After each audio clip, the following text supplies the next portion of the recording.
what we're talking about today is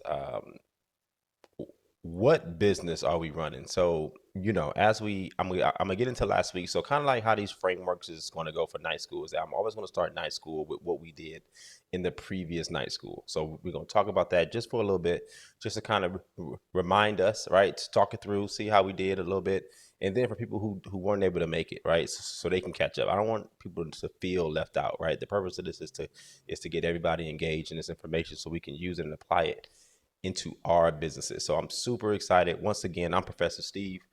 I'm not gonna give no long introduction about myself. That was the first week, y'all. So we are in it. We're in the thick of it. I'm Professor Steve. I teach at Georgia State University. I almost have another announcement about another university, but I didn't sign the dotted line yet. But we're gonna put that on hold.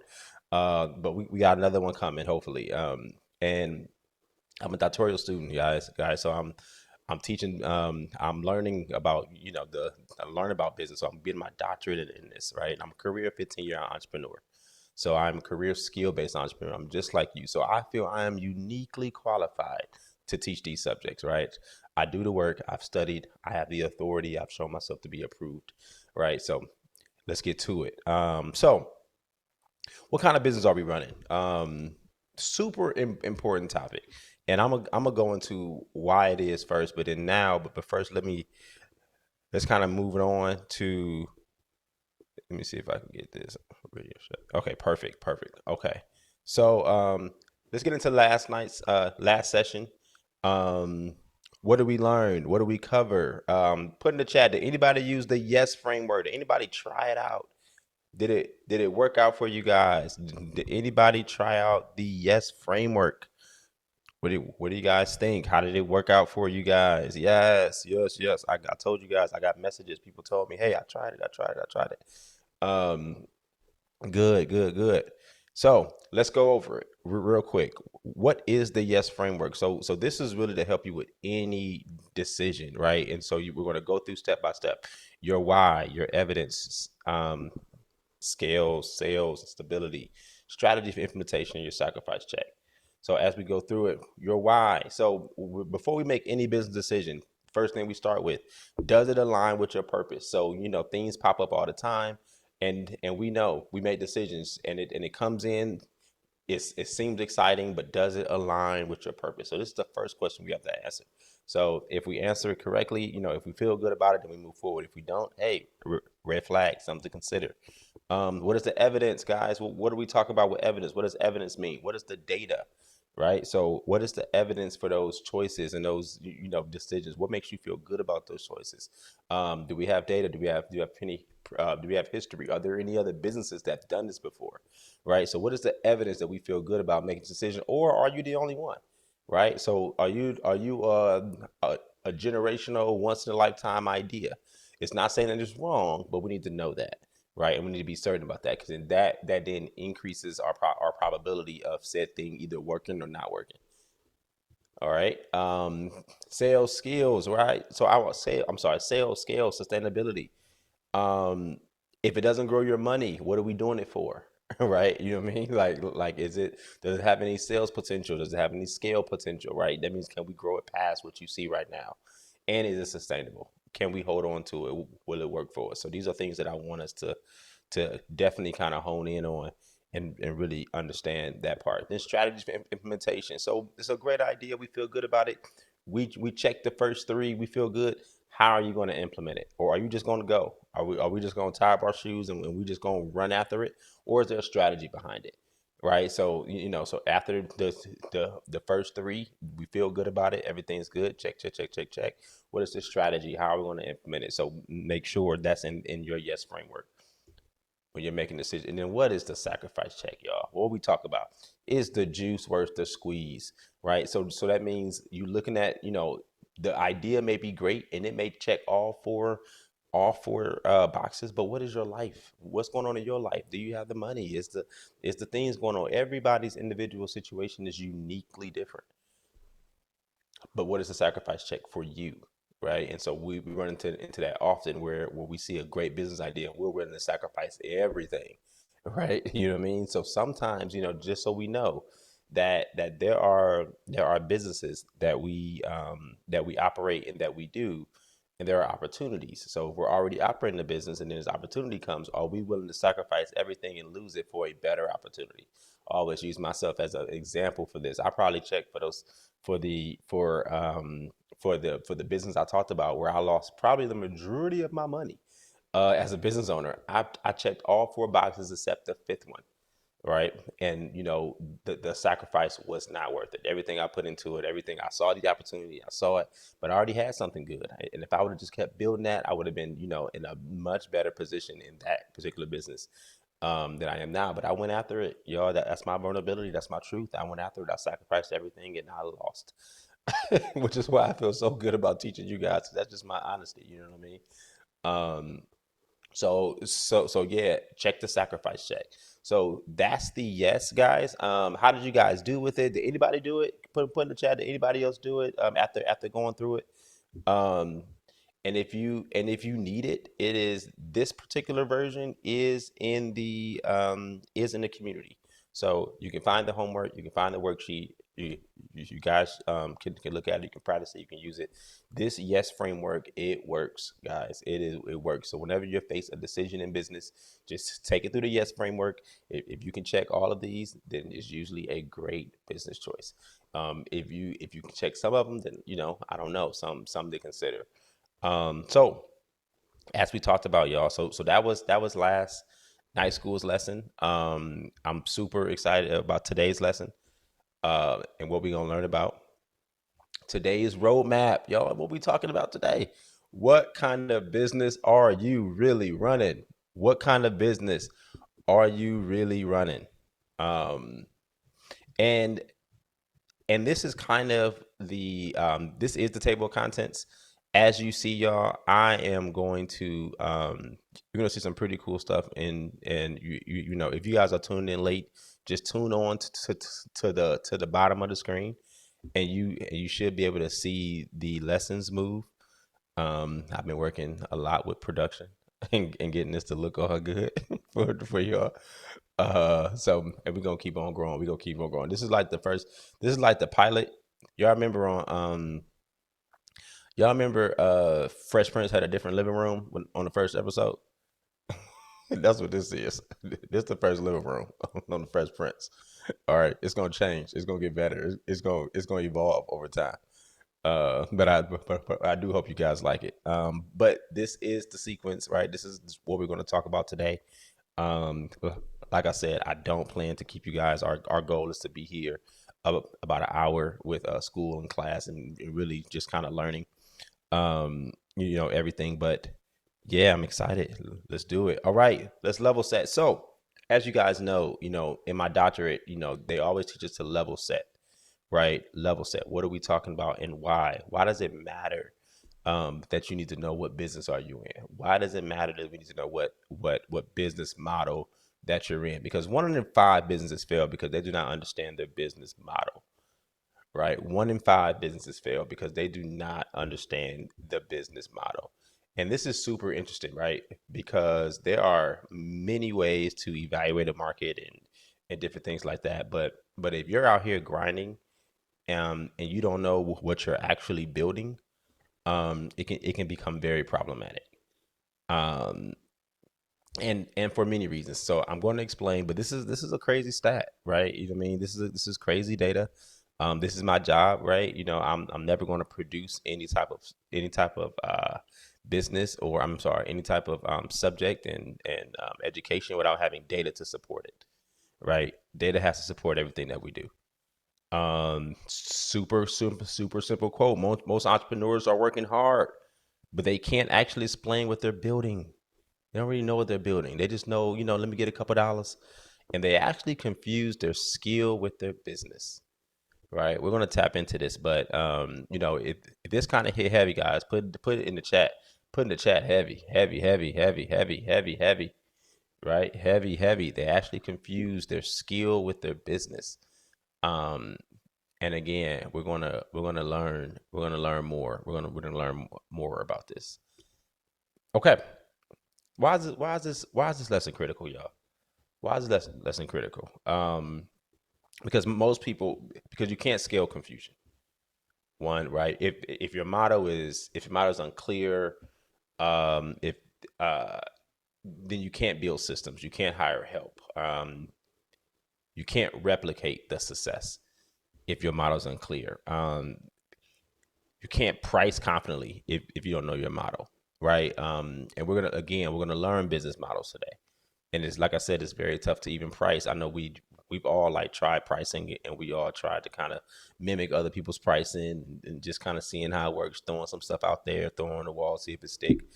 We talked about last night school that, underpricing, right, the almost like the death of a business is underpricing, right? Not really pricing to your market, but pricing to what you think people can afford. um you can't plan growth if you don't even know what game you're playing. And this is the last one I really like. When you understand your model, decisions stop feeling random, they become intentional. And I can't wait to tie all this together, just the value of the model. And we're going to learn so much about why this model matters, why this model is important, why these models, why you should do this. And sometimes we'll have multiple models within one business. So can't wait to share and learn this with you. All right, key terms. Um, yo, catch the key terms change. Did y'all see that at the bottom? It's the little things, y'all. Don't worry. It's the little things you be impressed with. Key terms to know. Key terms to know. So again, let's level set. Let's level set. So we we got to know the basic definitions of these things. It's my job again to not assume that we know all these things, right? And I respect everybody as a business owner, but please, uh don't hurt me by just going over the very simple things, because I don't want us to miss nothing. I never want us to talk past each other. So let's talk about it. What is a business? A business is a system that creates, delivers, and captures value for profit. That's the basic definition of a business. And we're gonna go over that just a little bit more because I want us to key in on that just for a second. Systems. What is a system? Right? A system is a repeatable set of actions that gets consistent results. What is value? What is value? Value is the transformation or results someone is paying you for. That's what value means. Do you have value, right? What is the offer? The offer is a specific package or service you present to the service market. And sometimes when we're talking about business, we may miss and match and intertwine these definitions together, but we have to know that they're all individual, right? They're all individual meanings. They all have individual things. They may kind of, coincide a little bit and have some parallel to them, parallel movement to them, but they're all different. What is a revenue engine? It's how your business earns money, right? Pricing plus delivery. And what is a business model? What we're going to talk about today. The structure behind how your business creates and captures the value. All right. So these are kind of the key terms that I definitely want us to know and understand. Um, will we be receiving this call? Yes, in some ways, Jada. All right, let's talk. Let's talk. What is this business? What is a business really? So a business does five things. A business does five things. And let's talk about those five things. A business isn't just about getting paid. It's a system designed to what? Create something valuable. One, deliver that value consistently. Two, charge the right price for it. Notice I didn't say charge a price for it, charge the right price for it. Because if you don't charge the right price for it, then you won't be a business. You'll be a failed business. And notice I didn't say what is a failed business. I didn't. If I said it was a failed business, it would have said charge a price, right? Because we associate businesses with success, right? Because business is success. It doesn't necessarily have to mean financial success, but it's all about sustainability and growth. A business leaves your customer satisfied. Have you ever been in places? What's the easiest? Restaurants, probably. And then you walk in, you say, "Man, this business is a joke." Like, this ain't no business. Like, this is a joke, right? Right? You've been in places and you've been so mortified by the customer service and what they offer you, right? It's almost like, yo, I can't believe they even thought to even offer me this. You know what I mean? It's a joke. And lastly, a business generates enough profit to grow and sustain itself. So that is the definition of a business. Now, before we jump into the actual lesson, I want you guys to take the liberty.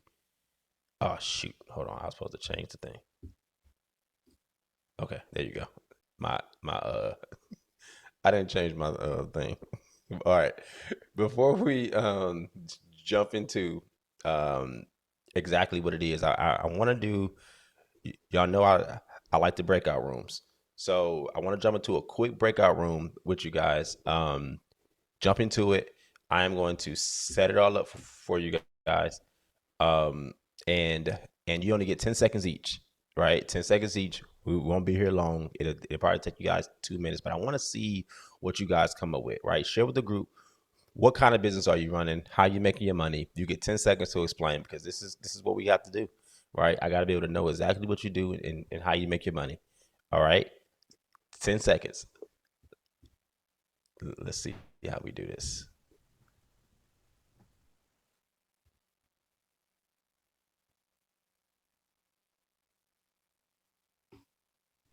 The Oh, rooms are open. okay, the rooms are open, y'all. Join the room. Join the room. Join the room. Join the room.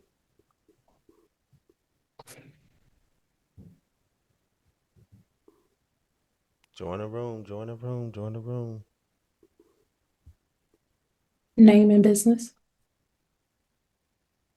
What are they Yeah. saying? Huh. Name and business. Uh huh. Okay. Yep. Name and business, and then how they making their money. So it's kind of like what business are they in?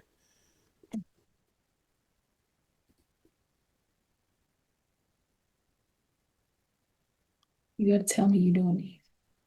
Huh. You gotta tell me you doing them. I know. I'm sorry. I'm sorry. Sorry.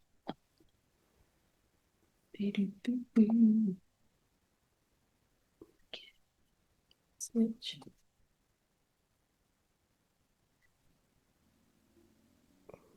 All right. All right.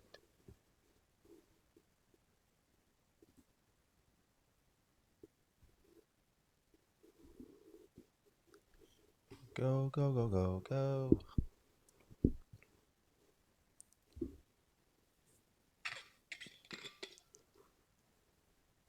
Hey, Melissa.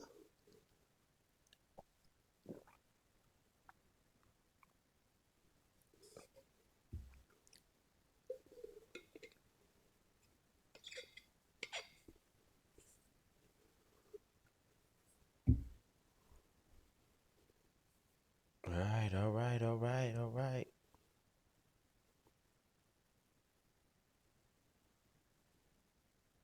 Come on back. Come on back.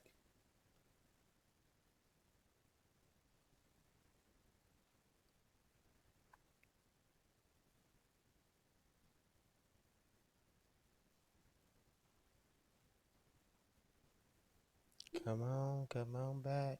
Welcome back. Welcome back. They got 30 seconds. I gotta see what's going on in these groups. Oh, it's too late now. Uh, It's too late now. oh yeah, for sure. For sure. For sure.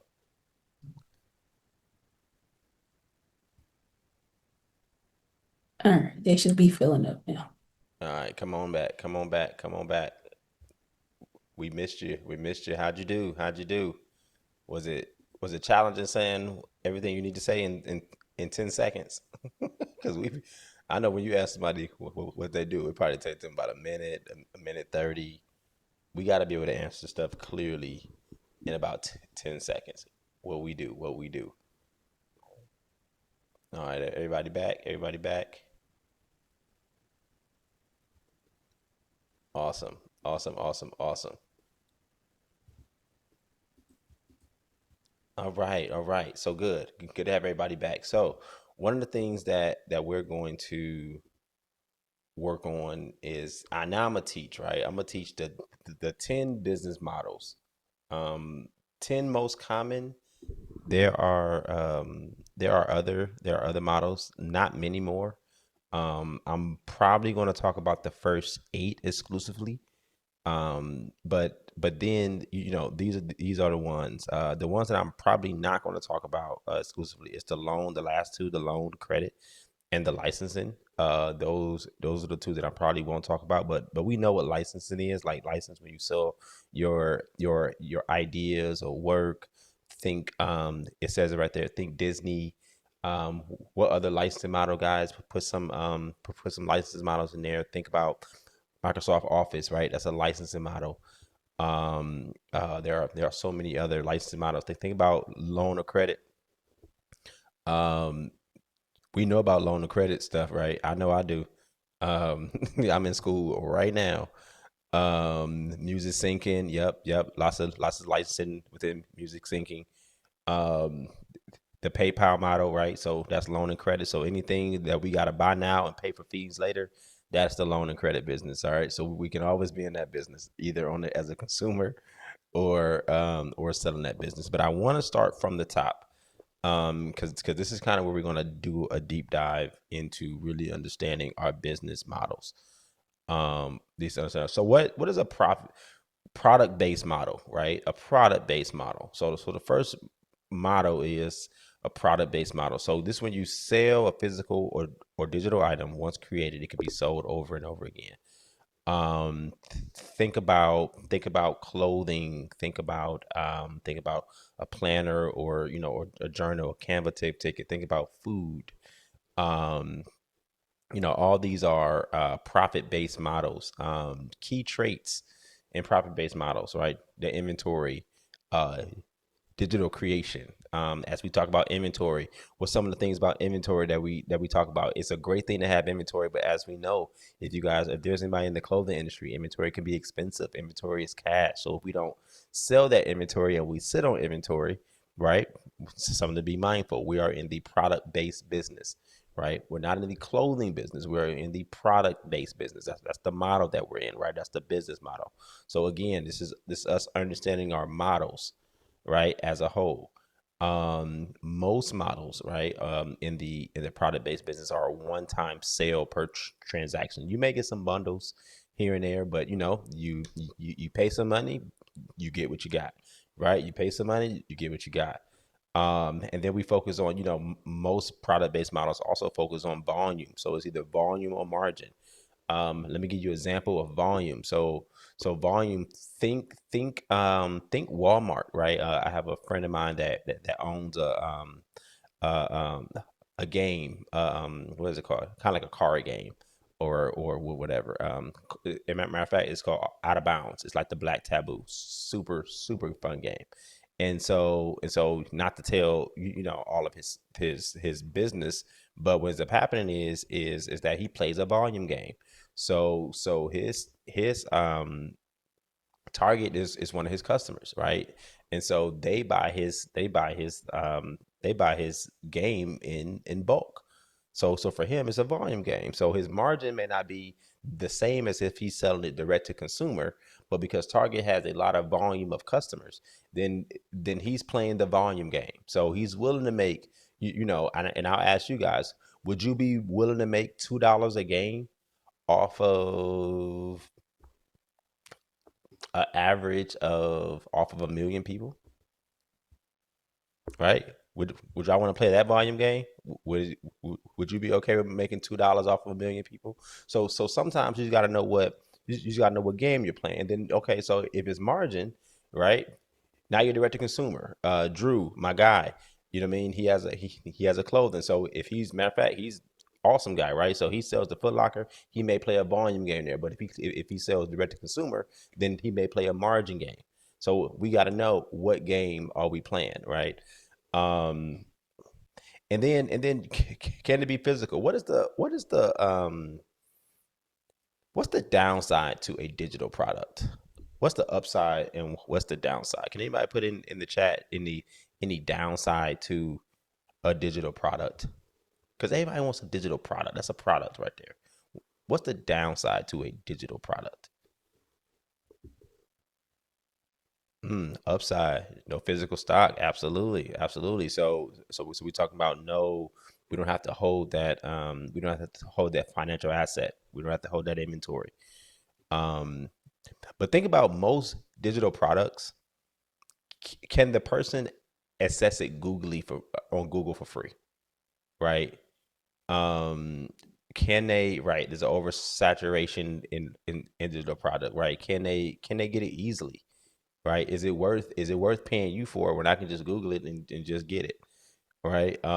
It's also easily shareable. So once it's digital and it's out in the marketplace, you really have less control of it, right? Keeping it secure, people can duplicate it. Absolutely. So just so we know, these are kind of the things that we got to worry about as we create. Again, nothing is right or wrong, right? But once you create a T-shirt, it, you know, it's kind of hard for the next person to create that exact same T-shirt, but they can definitely create that exact same digital product, take it and flip it, right? You know what I mean? Um, so service-based businesses. So this is more. So this one is near dear to my heart, right? Because this is the skill base. This is like the heart of the skill-based business owner. This is who I talk to. This is us. Um, and when I think skill based business owner, let's read the definition, right? Let's level set. Skill based business owner, you perform a task, skill, or expertise in exchange for money. That makes you a skill based business owner. Um, and this model is literally a bread and butter for first time entrepreneurs, right? When you're selling your time and your talent, or your hands in exchange for money. And what's the upside of that? What's the upside of being a skill based business owner? In most cases, it's just low. It's low startup costs, right? I'm in it. I'm in it. I started it. I'm in it. I'm gonna do it. I can do some hair, y'all. I can cut some hair. I can make some cookies. I can make a plate. We can get a plate of mac. I just made the best macaroni and cheese ever the other day. I ain't gonna hold you. But I wanted to sell that for $12.99. I tell you that as good as that was, boy. I'm telling you, don't hate, yeah. Uh, she the chef, y'all. But yeah. So I'm telling you, I can sell that for $12.99. I'm telling y'all. But some of the key traits in that, what is some of the issues, right? What do we often run into for skill based business owners, y'all? This is us. This is us. This is why we're here. We're service based. What do we often run into? What is some things what is some of the challenge? Competition in prices. Good, good, good. Good, good. I'm gonna tell y'all a big one. I'm gonna tell y'all a big one, but I'm curious to see what you guys come up with. What are some of the challenges, right, that service based business owners usually suffer from? If your marketing isn't good, sales are harder. Yes, identifying how. Come on, y'all, hustle mentality. What about scalability? What about scalability? Most skill based business owners struggle to scale because the business only goes as far as you can go, right? Come on now, especially when you hold the skill, the business only goes as far as you can go. So what happens is there is naturally a diminishing return when it comes to skill based business owners because subconsciously you low key get discouraged, right? Right? We like, man, can I really do this at 60? Can I really do this at 80? Like I mean, like you may be killing it now. You know what I mean? You definitely may be killing it now. But you really subconsciously you start asking yourself, can I really see myself doing this? Can I really see myself doing this at 75? Right? I'm killing it. Burnout. And what happens with burnout is that burnout often comes mentally before it ever comes physically. Right? Burnout comes mentally because right before it comes out physically. And that's so interesting to me because your body can definitely sustain, but then mentally how that affects your physical because then you become less. I remember, y'all, when I was training basketball athletes, and I knew I was burnt out because I was doing it for like 10 years. So by year 8, by year 8, I knew I was burnt out when I stopped studying Like, so I would just go to the gym in full transparency. I would just make up stuff to do. I've been doing it for so long, right? So I wouldn't study no more. I wouldn't like when it come to training. I wouldn't like have a y'all know like how when you first train you get all excited and you start like writing a list down on what y'all gonna do and this what we gonna do and then we gonna do this and you have every minute planned out about what you're gonna do. And then, and you would say it's because you're, prepared and you're prepared. But then fatigue starts getting in, and you're like, man, I can do this when I get there. Like ain't nobody, you know what I mean? Right on the fly becomes the norm, and it becomes really really challenging to maintain that. Um, and we can do it. I do have a solution, right? We're gonna work on towards that solution. But we have to know that most skill-based business owners aren't building businesses, they're building jobs, right? Most skill-based business owners are not building businesses, they're building jobs, right? Um, and it's okay, just don't get stuck there. Have a plan. What does that plan look like? What is it, right? And then where does that plan come from? What's the strategy, right? And if you're in the service business model, what other if you want to be in photography, right? We have a couple photographers on here that I know of. If you want to be in photography, do you plan on doing it to your 60, right? What is the example? What does that look like?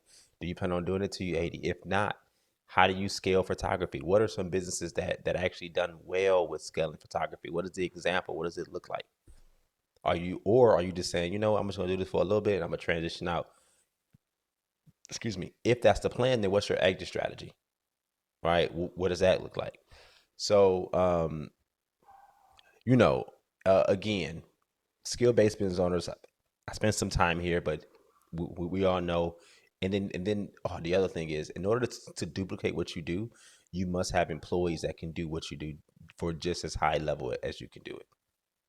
We all know that. So then now you need a new skill set. Now you need to know how to train. You know how to coach. You know how to mentor. You know how to right. Now you need human resources. So we are. This is all part of. It's not a negative, but we need to understand what comes with the business model that we choose. Right. That's all this is. If you're going to choose to be in a service based business, we need to know what scaling looks like before we choose to go into it. And hey, but since we're here, now we need to learn what it actually looks like now that we're here. Um, the other thing is attracting new customers, right? And retaining customers. Because if service is a diminishing return, that means your service. I mean, I'm sorry, if service is a diminishing return, that means that the customer is feeling that diminishing value, right? And if we're counting on them to pay our bills, if we're counting on them to pay our business, then how do we sustain that level of excellence in business? Where does that come from? All right. So that's my service base. That's my service base, y'all. I feel good about that. Um, we're going to learn so much about the customer journey and how to really like dig into these things and find these answers. I can't wait. I'm excited about this. All right. Now, the shared resource business model. The shared resource business model. By definition, what is it? You own or control a resource and allow others to access it. Often multiple people at a time. Key traits: high upfront investment, right? Monetize through access, not ownership. Maximize use of a single asset. What are some key shared opportunities here? What are some businesses that have shared resources? What's a shared resource business? What we got? What we got? Shared kitchen spaces. So says the chef. Um, Go high level. Great one. Great one. Creative art studio. Good. Good. Good. What's what's an easy one, y'all? What about a hotel? What about a hotel? What about, being able to understand tours, event spaces? Absolutely. Right. What about, car rental business? So think about the Turos of the world. Um, you want to create an asset that people pay to use. Airbnb, right? Airbnb is a great one. Um, And then whatever you do with the shared resource space is that whatever you create, you want to be able to serve as many users without the negative impact on the quality, right? That's the key of shared resource businesses. How many people can use it without the quality dropping, right? For example, um, Turo was a great example. Matter of fact, can I vent for a second about the Turo business? And I fell victim. I fell victim. You're talking to somebody who got excited from hearing people tell me to apply for as many cars as I could in a month, and I heard it, and I heard the money, and I was like, oh, that's cool, that's dope. But let me tell you, so let me tell you about the Turo business, and it's not that, like I said, I'm a vent about the model, not the, if it's working for you, then that's fine. But let's talk about the model.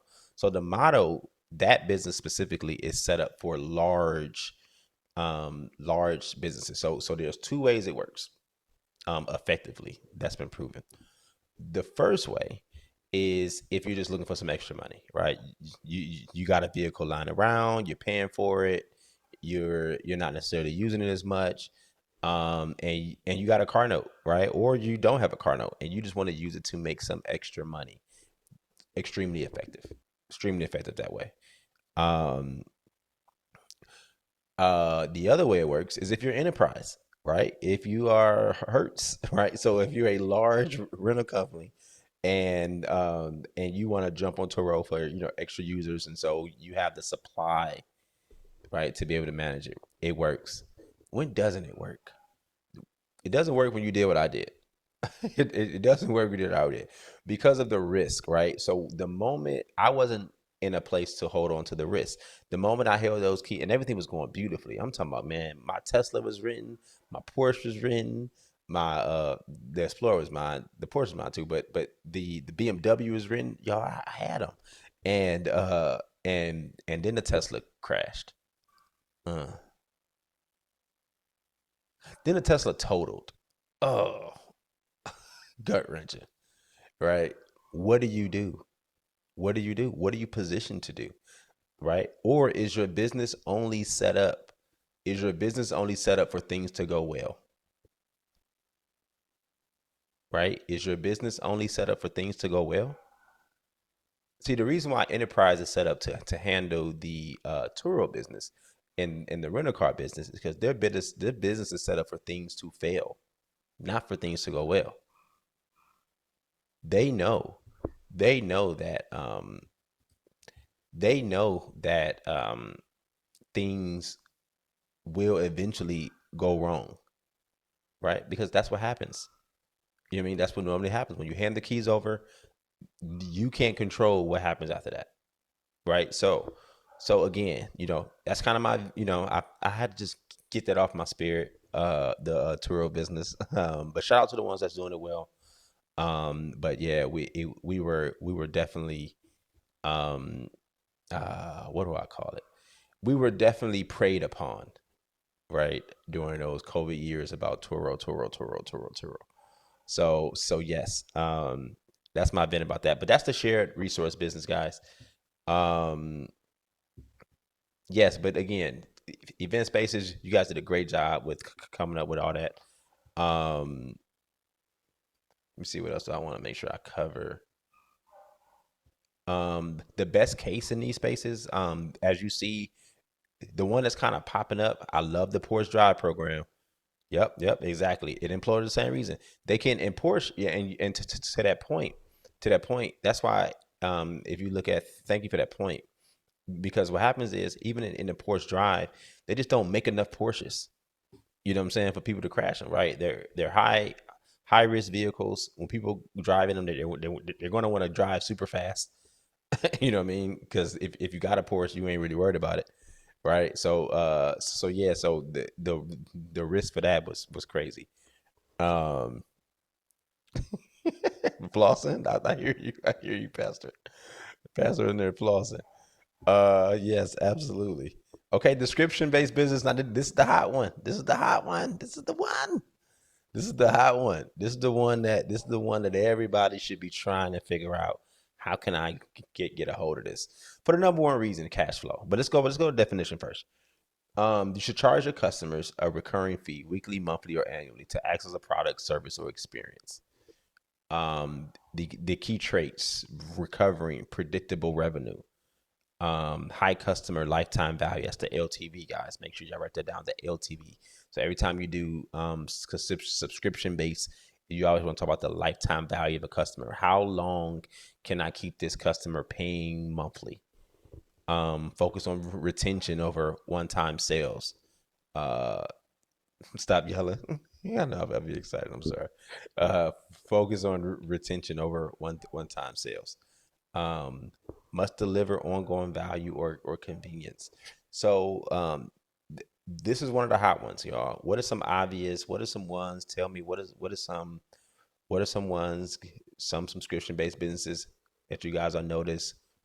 What have you guys paying for? What y'all paying for right now? Netflix. I knew that was gonna be the first one. Michael, stop it. Talking about some dang OnlyFans. Um, however, however, it's the business to Michael's point, right? It's the business. Um, Absolutely, it's the and the reason why this stuff is important is because the most people this kind of comes in. Subscriptions is probably one of the most favorite models, really, because of the time, right? Everything is digital, less things are paid in cash. And what happens is because of buyer behavior, we forget that we're even paying, right? So everything is built to keep us busy. Everything is built to keep our attention. Everything is built to keep us busy, which means the subscription based business usually keeps people around longer than they actually would if they were paying cash. Um, so think about the business, think about the model, and it's not meant to cheat you, but it is set up to have a competitive advantage because of the marketplace that we're in, right? We understand that. So if you are in a service-based industry, how can you turn that into a subscription base? Right? If you're in the photography space, if you're in the clothing space, what what can you give people on a monthly? What service can you get people to opt into? If you're in photography, can you give people content? Right? Can you turn can you be their content photographer, where they get a certain amount of shoots per month? And the reason why you want to look at that is because that's just kind of where it's the way that people are associating spending their dollars for services in a subscription based um, concept. Kelvin owns a gym, right? That's probably one of the most one of the most famous type of yep, lawn care services, bi-weekly, weekly. But yeah, having a gym, that's one of the most famous ones. Now, what people have started doing, if you notice, because I got hit with this too, is they'll give you a free trial, and then you'll get to sign on, so you get to kind of try it on for a little bit, and then you get to try it on. And I got hit with an annual so smooth, man. After 3 days, I just forgot. Dang it. Have you ever anybody ever got to cancel a subscription and got hit with the annual? Anybody who got hit with that? Who got hit with that? And just forgot.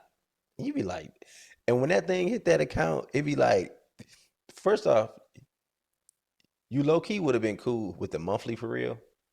But it's the annual. Why are most subscription companies moving to annual versus monthly? Where did that come from? Why do y'all think that? Why do y'all think most subscription companies are trying to get you to get the annual versus the monthly? It's interesting. It's interesting. Yep. They got you locked in. Absolutely. Absolutely. And then you think about when you think about also people are also having, yep, there you go, cancels, right? So people are also having subscription fatigue. Everybody's trying to get you monthly. Everybody's trying to give you monthly, right? Subscription fatigue. People are tired. Everybody's trying to be a part of, and what they're fighting for, what they're fighting for is for you is for their business to be a part of your. Everybody's fighting for that attention, right? That dollar attention. Because as an individual, you only got so many dollars, right? So if I got a couple thousand a month, you only it's only so many subscriptions gonna make it, right? We got Netflix, we got our electric bill, we got our rent. All these are subscriptions, you know what I mean? Right. And then to Chandler's point, once you get the annual fee, then you got the money. Right. Stabilize the revenue as a company. Thank you for that, Chandler. Absolutely. All right. All right. The resale business, man, this was hot. You remember this business? This was hot. This was, I mean, and it's still hot, but this was like hotter than hot. You know what I mean? Especially during COVID.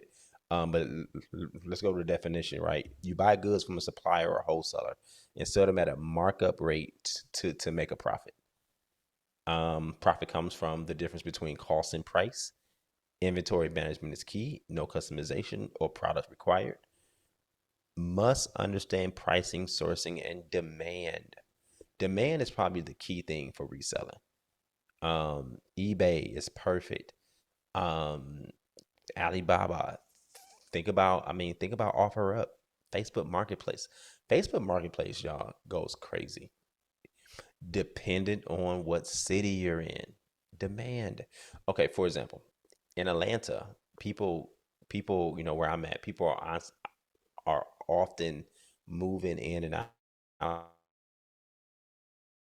of Atlanta, right? Every day, right? People are often moving in and out of Atlanta. Um, and what that means is that then creates demand, right? That creates demand for people trying to sell stuff, trying to get rid of stuff, and things like that. So the resale business in Atlanta, in large city, and most large cities are amazing, and that creates a buyer's market. That means that whatever price they got it for, you can usually get it cheaper. And if you're patient, you can get what you want, right? In that city, and you can get it faster than eBay, faster to ship.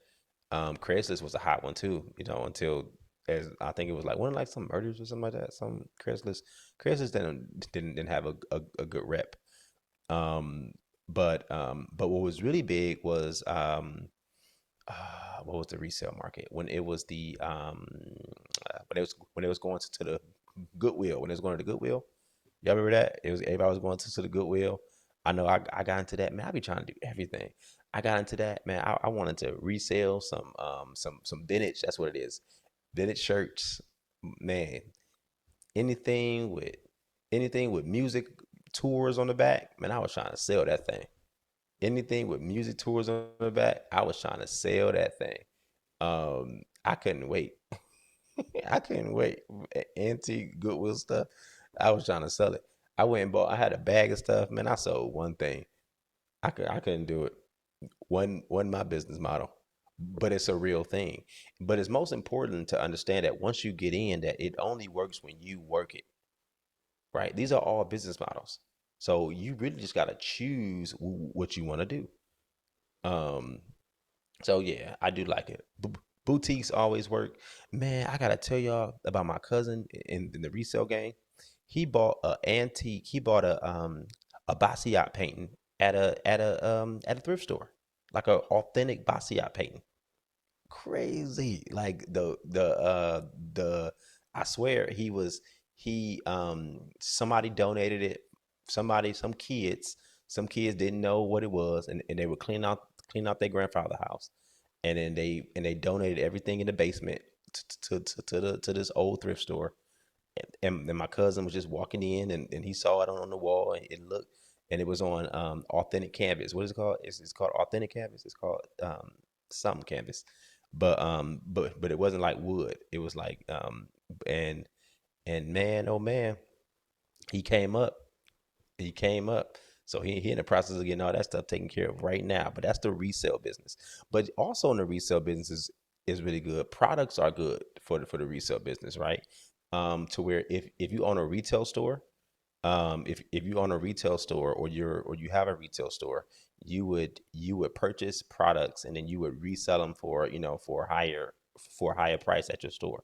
works all the time because people are more willing to spend more money in person than they are otherwise. Convenience sales. Nothing sells more like convenience. All right. This is good. Okay. And then we have the lease and rental model. The lease and rental model. Let's go to definition. You own or control an asset and rent it to others for free, either short term or long term.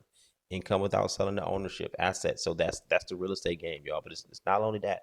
That's the real estate game. So this is very similar to what we talked about with Turo, kind of co-spacing or whatever. But the rental model, um, being able to rent for a short period of time, long period of time, right? This is a great model for us to what's name. We kind of touched on it a little bit, so I don't have to stay here. But think about at the beach, right? When you're renting chairs, equipment rental, land rental. These are all business models that we want to get into. So again, when we saying what we do, we are in the rental space. The agency, consulting, and business space. I've been in this space for a while. This is the consulting space. Let's go by definition. You deliver specialized services or expertise to clients, either as an individual consultant or as a team. So this business is based on expertise, right? I value trust. I value relationships, right? Your advice gives me money.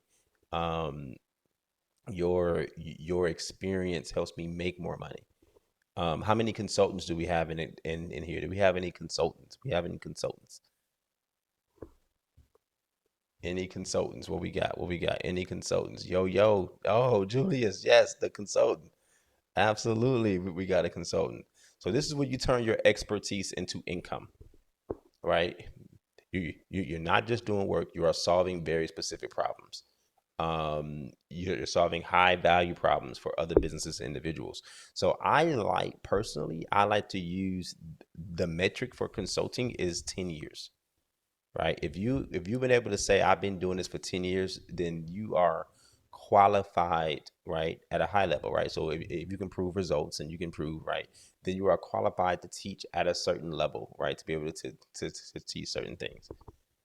um what do you call the business that my coaching rental all come out of my studio?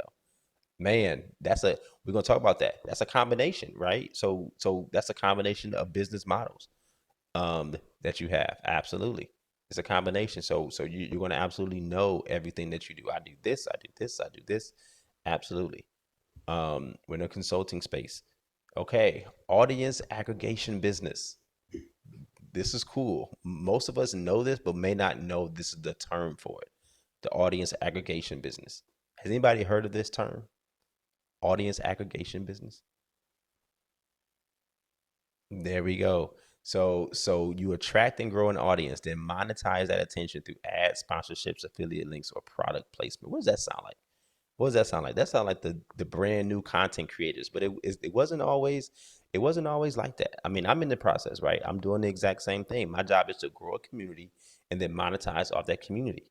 But I have to give you guys value, right? This education has to be something to value, right? And so this has to make sense for everyone involved. Everybody has to benefit. The product and content or a community. Revenue comes from third parties, not always the audience. So think about there are some companies that, any company that gives you something for free, remember their business model is not necessarily free. Think about apps, right? Where they give you the free version. Think about apps where they give you a free version, and you don't necessarily turn that corner. As much as they want you to turn that corner, I'm pretty sure they have a separate business model in there where they either sell your data, right, or they use your data, right? Using your data, because being able to know, hey, they got all your information when you sign on. They know your email. They know what you like. They know that you like this type of business, even though you may not sign up for it. They know you like it. So then who what company can use this data? That's why I like when you see ads pop up on one of the best companies for this is Credit Karma. Credit Karma is a marketing company, right? They're just a marketing company. They don't even, right? They're able to give you the So is Google, absolutely, right? They're able to give you a service without any money, but they just want your information. And think about all the information you have to put in Credit Karma, and then who's the target audience for that? Like who pays for that data? Who wants to put ads on that site on Credit Karma? Credit card companies, right? Credit card companies so they can reach you. It's all a model. But if you notice, right, they found the target. They found that Credit Karma was something that people cared about their credit. More people than not cared about their credit. And so I'm gonna get as many people to get the basic information about their credit, and then y'all just come, and then that's the business. Um, Podcast is great. Podcast is a great example. Yep, it's a great name too. Absolutely. Social media pages, blogs, affiliate marketers. Think Amazon, Kajabi. Um, it's about gathering people around a message, a niche, a personality, and then monetizing the attention. Right, monetizing the attention.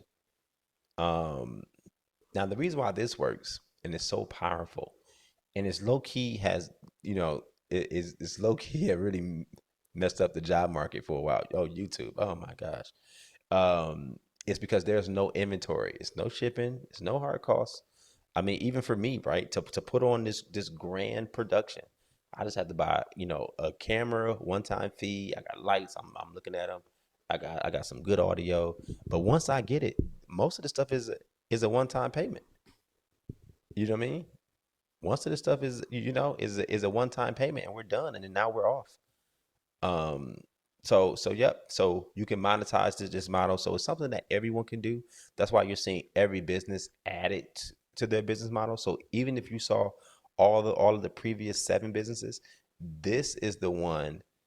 This is the one that every business should have,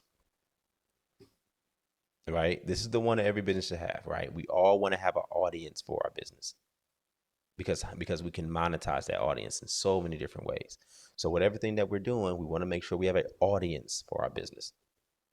All right. And we're gonna work on that. We're gonna work on that together. Together. Okay, so case study time, guys. I every time that we do this, we're gonna always talk about a case study. So does anybody on here know why is Airbnb a case study? Anybody know what was Airbnb first business model? I'm curious. Put in the chat. I wonder if y'all know what was Airbnb's first business model. This might shock you. What was Airbnb's first business model? What did they come out as? What is they same stuff, same logo, same. What did Airbnb first come out as? Space rental. Cool, cool, cool. Yep. Something. Yep. Close, close, close. Absolutely. Y'all gonna laugh. Y'all gonna laugh. Service based, service based. What you mean by that, Drew? What is service based? Service based. What was Airbnb's first business model? Was it cleaning? No, no, it wasn't cleaning. That sounds like a little bit. All right, so that was funny. So would you guys know that Airbnb's first business model, Airbnb was created by Brian and Joe. They were in San Francisco, and they were part of conferences, and all the hotels in towns were sold out. So they bought three air mattresses and rented them to people and fed them breakfast. That was their motto. Is put air mattresses in people's homes, put air mattresses in people's home, and offer them breakfast in the morning. that was their that was their motto. That is stupid, right? It was so stupid. It was a paid couch surfing experience. Homey, cheap, personal. That was their whole thing, right? And then how they made money: charge a guest a small fee. Host kept most of the money, and Airbnb took a cut from both sides, around 3%. It was just a way to help people crash somewhere during busy events. Nothing fancy at all. It was just a way for people to kind of um, get into themselves and find a air mattress. It doesn't make sense now. Airbnb, find an air mattress. Um, Doesn't it make sense? For that. All right. Let me see. Let me see. DoorDash. Yep. Yep. To college students. So look at them now. Then they realize, yo, we're not selling couches. We're not selling couches, guys. We're not selling couches. We're actually helping people feel at home anywhere in the world. And then they clarified their business model.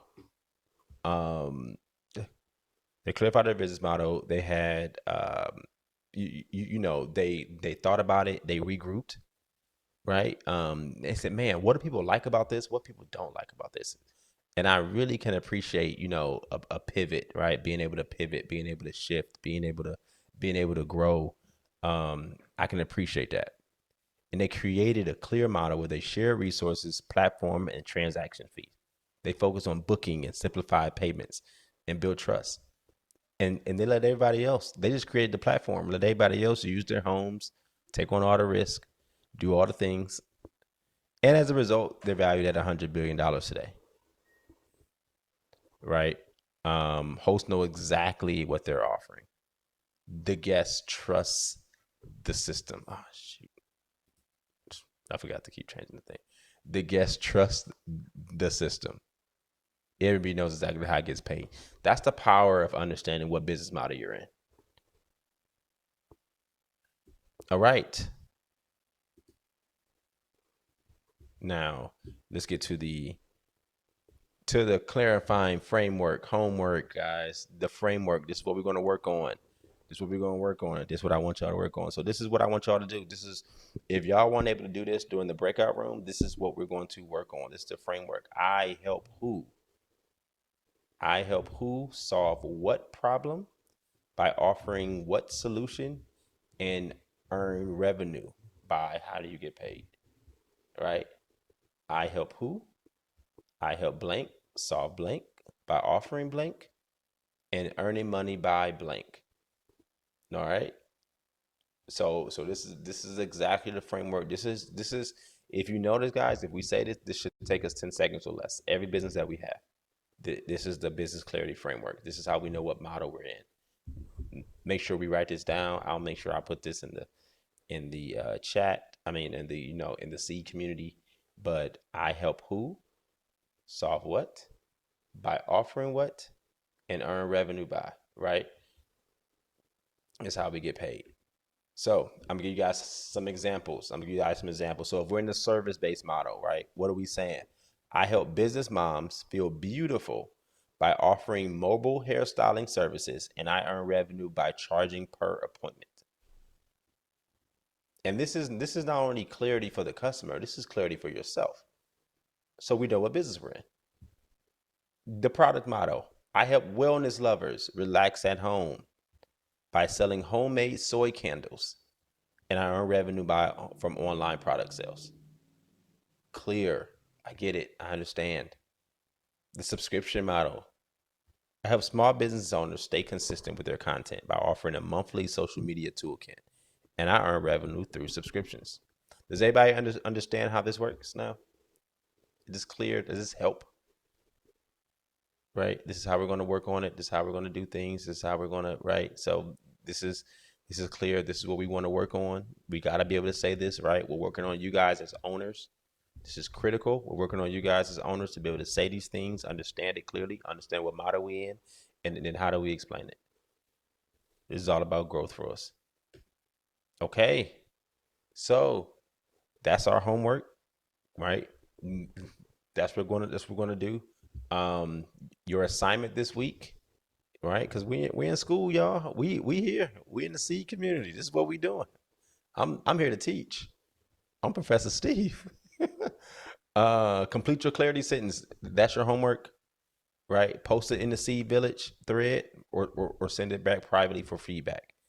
Um, the other part of your homework is which of these 10 models best describes how you currently earn your money. So we're back to Pastor Christie. How do you earn your money, right? So make sure you identify all of your models and then put it in the and I'll have the sheet for you too, but make sure you do that. And then here's the other thing, guys. Watch the replays if you need it. Watch the replays. The only difference is that the repays will be in the seed village now, right? And next week I'm gonna teach you guys how to price for profit, right? So now we're gonna learn how to price. We're gonna learn how to price and make money off how we price. It doesn't matter what service we're in. We're gonna learn it. We're gonna learn how we price. So I'm super excited to learn about how we get our margins, how we make money. Um, Office hours, guys. I'm gonna send a little bit more information on office hours. I'm still working on that. But now the seed village is out. The seed village is out. You can sign up as soon as we get off. You can sign up right now. I'm super excited about the seed village. You get everything in the free tier. So let me go over it really quick. So the free tier is exactly what you see. This is the free version. You get to come here for free. You can tell your friends. You can sign up to the seed community, and you get to come to night school. I'll be teaching. This is the free version. And I'm excited to do this, guys. This is what I plan on giving. But what do we talk about? What model am I in? I'm in a subscription based model. That's one of my models, right? I'm in a subscription based model. Um, um, I'm in the audience engagement model, right? That's the other model I'm in. Um, so I'm super excited about that. Um, what else you get? You get the night school recording. So everything that we do from now on, it will be in the Seed Village. So in order to get access to the recordings and everything that we talked about, all the recordings will be in the Seed Village. So you can go back, watch them as many times as you want, as long as you're part of it. Guys, I'm giving quizzes, y'all. I'm giving y'all. So this is for people who really want to take that school experience serious, right? Who really want to dig in, who really want to kind of learn this education and be a part of a community of people that want to do the same. It's really that next level that we're going to give. The branding, the quizzes, all the above, right? I'm gonna make sure I give all that stuff. The sales guys, you guys want to learn all types of different things. I'm gonna put all types of courses in there, all types of other resources. You guys get the templates, so all the templates, all the worksheets, it's all going to go in the resource library in the Seed Village. And I call it the Seed Village because I want us to, you know, be a group, right? The village people. That's what we want to call it. That's the seed community around people who do the same thing. And yes, just like we talked about, guest coaches, y'all. Guest coaches. Y'all. If y'all know me, I got the best of the best of them. I'm bringing them. I'm bringing them. And so anything that they do, you guys either get to come for free or you always get a percentage off off any of their strategy sessions, all of anything legal, right? I got if y'all look at the curriculum, it's gonna be some legal, it's gonna be some marketing, it's gonna be some sales specific stuff. That stuff that is not necessarily my specific expertise. So I'm bringing the people who do really really well and to give y'all that high value. Um, and then homework implementation tools. So what's critical about what we do is that everything you learn, I need you to apply it. You're gonna be able to apply it to your business right away, immediately. You're gonna be able to apply it to your business right away. So I'm super excited about that, and then we're gonna be able to talk about it. How is it affecting you? How's it going? So that's gonna be critical. And then 50% off the office hours. So office hours is really when you meet with me or one of the other coaches, and you have something specific. Professor Steve, I didn't understand this. Professor Steve, I didn't get it. Professor Steve, I'm struggling with this, right? So I'll definitely have my office hours up, and you get half off of those hours, right? And you get to schedule them on my calendar, and we talk about your business or this school or anything you want during that time. So I'm super excited about that opportunity. Um, if you guys ready to be a part of the Seed Village, guys, drop some village in the chat. I'm super excited to see who signs up. I'm going to be offering this. I'm going to keep showing exactly the value, guys. You guys are going to enjoy it. I promise you, it'll be more than worth your value. And then the reality is that I'm over 200 grand in my business education, right? I'm currently getting my doctorate, and you guys are getting the same information I'm giving for $99 a month, right? You know what I mean? So I'm giving y'all this is like I'm making it like the ultimate no brainer. You know what I mean? So I'm super excited about getting you guys in, and you guys can learn this information and you guys can apply it to your business and create a community around everybody that wants to do the same. So I'm excited, guys. I'm Professor Steve. Class is dismissed. Can't wait to see you guys in 2 weeks.